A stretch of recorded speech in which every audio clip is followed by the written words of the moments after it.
and good morning.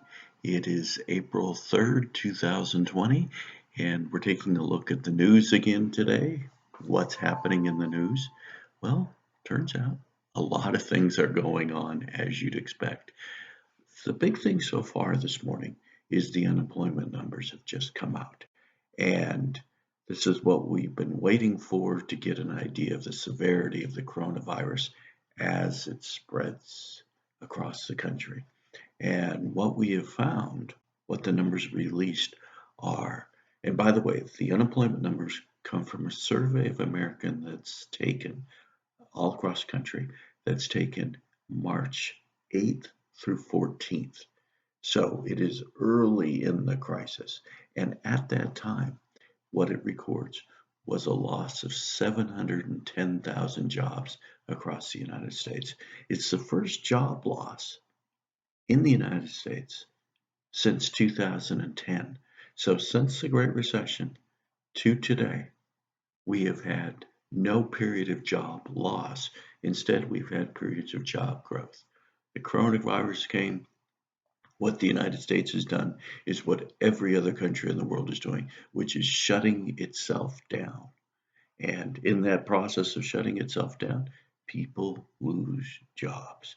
So the unemployment rate last month, and we talked about this in class, was 3.5%.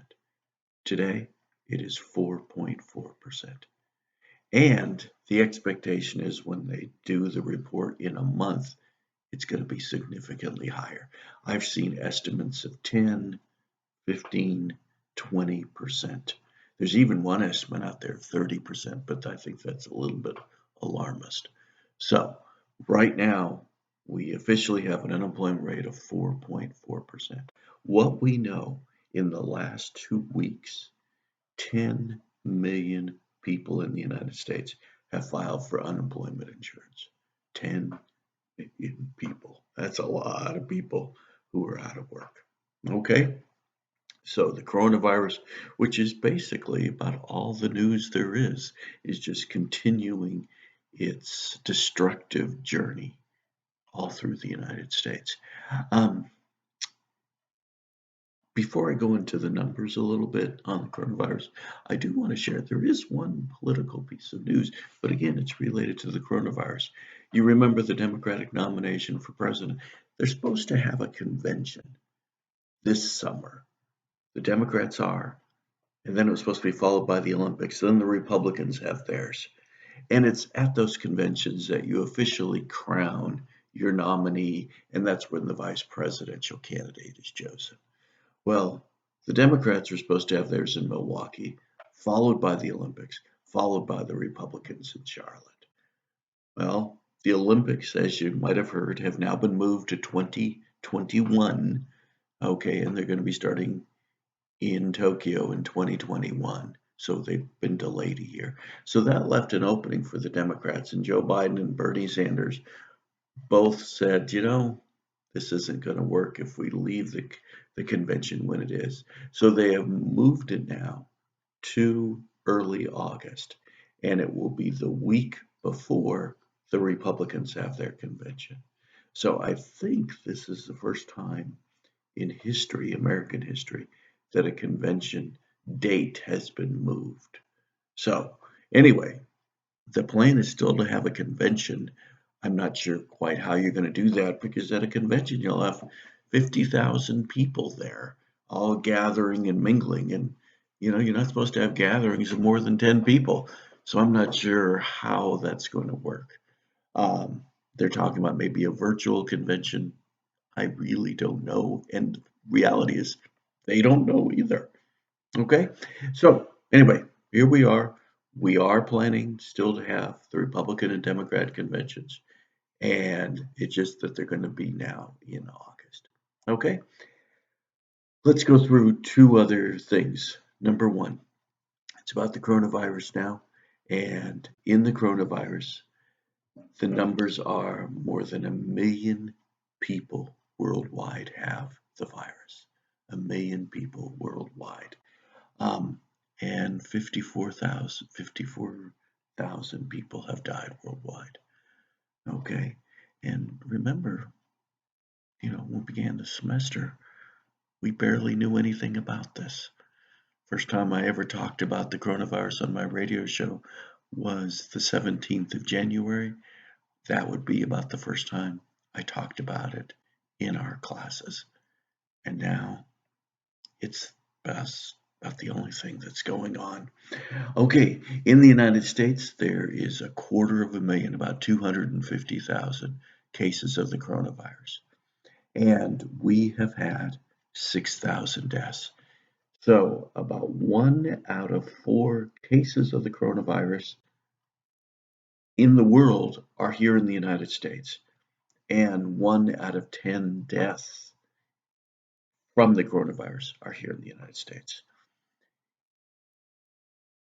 I bring that up because the CIA has been telling the White House that China is lying, and China has greatly underestimated or underreported the number of cases that it actually has of the coronavirus. So they have their numbers, and this past week we passed China. What the CIA is saying is that we really don't know the Chinese numbers. They're so much greater than what China has said. Okay. Here in Texas, there was reported yesterday, the Texas state government reported 4,669 cases of the coronavirus and 70 people have died. Most of the cases are concentrated in Houston, the Metroplex. Those of you out there who are in those areas, you have an idea of what it's like. Here in Abilene, there's 18 cases of the coronavirus. Yesterday, it was 14. A week ago, it was 1. So it's growing, it's coming. And what it's doing is it's dominating healthcare. I was just hearing this morning that in New York, paramedics, when they go to someone because they're having a heart attack, they are going to them, and if they quit breathing, they're not even trying to take them to the hospital because there's no room at the hospital. They're just saying, you're dead. Used to be 3 weeks ago that they would take them to the hospital in the hopes that they could be revived. Not the case anymore.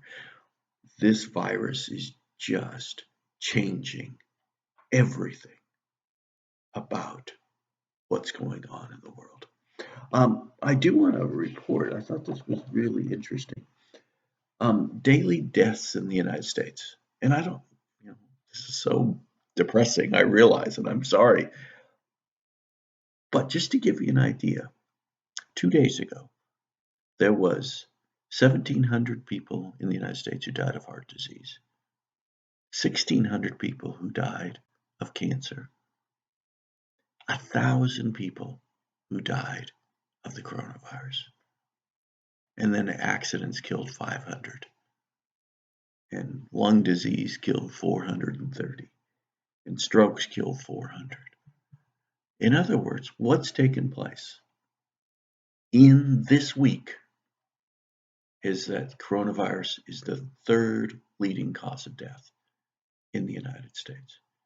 It's gone from 3 weeks ago, 4 weeks ago, where almost nobody was dying, 6 weeks ago, nobody was dying, to now it's the 3rd leading cause of death in the United States. That is what the coronavirus does. That's what a pandemic does.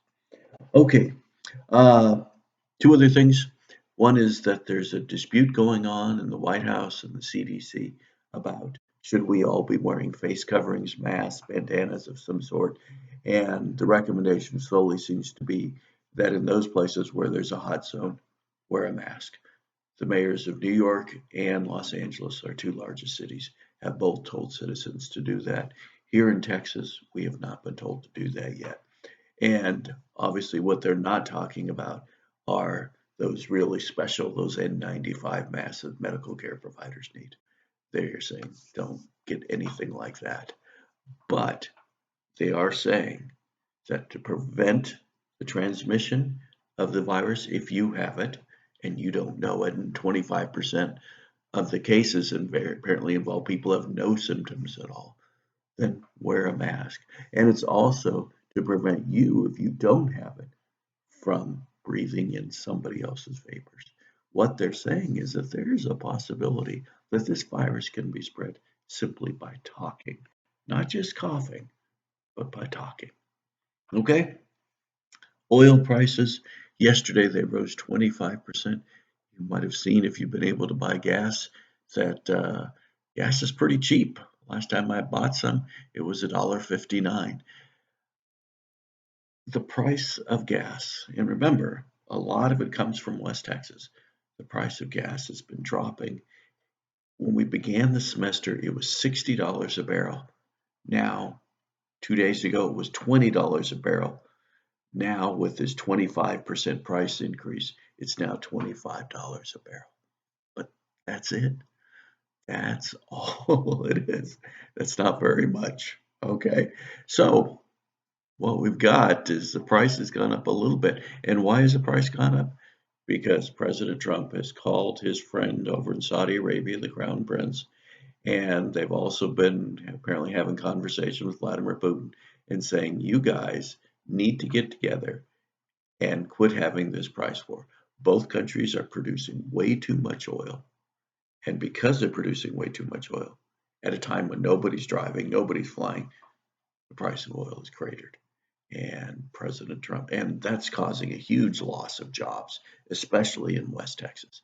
So President Trump and the administration has said, we better start talking to these people. And so in the last 2 days, they've started talking to Saudi Arabia and Russia to try to get them to cut back on their production. Both of them have tentatively agreed to do so, but they have not done it yet. They've said they've agreed, but they actually have not taken the action necessary yet. Okay, so that's it for the news today. Hope everybody's staying healthy, and we'll be doing this again on Monday.